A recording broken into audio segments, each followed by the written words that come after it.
আমরা কোনো মেয়ের সাথে কেউ খারাপ ব্যবহার করলে তাকে আমরা চাকরিতে রাখি। নিয়ম অনুযায়ী, লেবার ল অনুযায়ী আমরা তাদেরকে 7 দিনের জন্য বরখাস্ত করছি।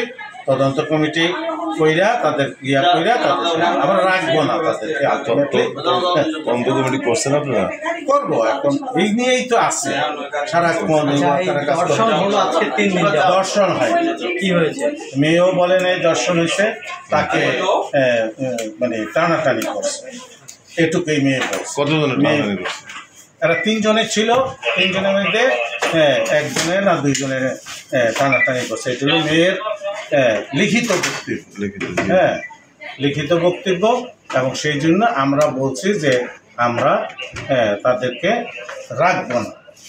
কিন্তু তদন্তটা করার জন্য আমরা সারাদিন বিভিন্ন মানুষের সাথে কথা বলছি।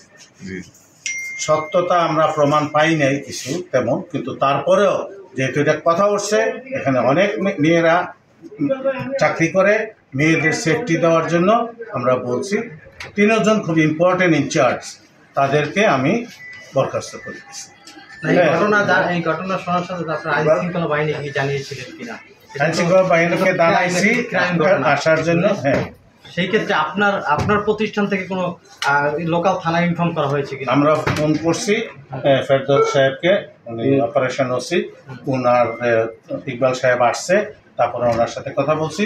তখন ওই 3 জন যারা দোষী সাব্যস্ত আমরা মনে করতেছি, যাদের সাসপেন্ড করতেছে, ওনাদেরকে তাদের হাতে তুলে দিচ্ছে। পুলিশের হাতে তুলে দিয়েছিলেন? কারেক্ট। এবং সেইটা আমরা এটাও বলছি যে সাসপেন্ড লেটারটা দিচ্ছি, সেটাও ওনাদের পুলিশের হাতে কি তুলে দিচ্ছেন? শ্রমিকদের পুলিশের হাতে, ওই যে যারা দর্শন করেছে তাদেরকে তুলে। দর্শন করে নাই, এই কোনো প্রমাণ নাই, অভিযুক্তকারী তাদের হাতে তুলে দিয়েছে। অভিযুক্ত লিখিত বক্তব্য অনুযায়ী দর্শনের কোনো কিছু নাই। এখন তারা পুলিশ হেফাজতে আছে। ওই কাগজটা কার কাছে আছে? আচ্ছা, এখন তারা পুলিশ হেফাজতে আছে।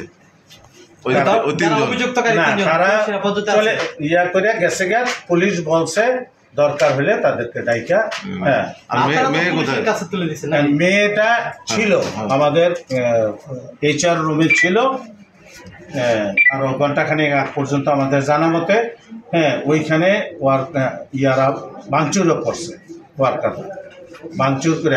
আমি জানি না কেন ভাঙচুর করে। আমি কথাটা শেষ করি। তারপরে মেয়ের আমরা ভাবছিলাম ওনাকে ওই থানার লোকজন আসলে ওনাদের কাছে দিয়ে দিব, ওনারা যে ডিসিশন নেবে। এখন একটু আগে খবর পাইলাম তার বোন নাকি এসে নিয়ে গেছে। আচ্ছা, এমনি সাহেব একটু জানার কথা ছিল, যারা অভিযুক্তকারী যে 3 জন, এই 3 জনকে কদমতলী থানার ইন্সপেক্টর অপারেশনের হাতে তুলে দিলেন? অপারেশনের হাতে তুলে নাই, ওই যে ইকবাল সাহেব, সাব ইন্সপেক্টর ইকবাল সাহেব, উনি আসছিলেন ওনার কাছে।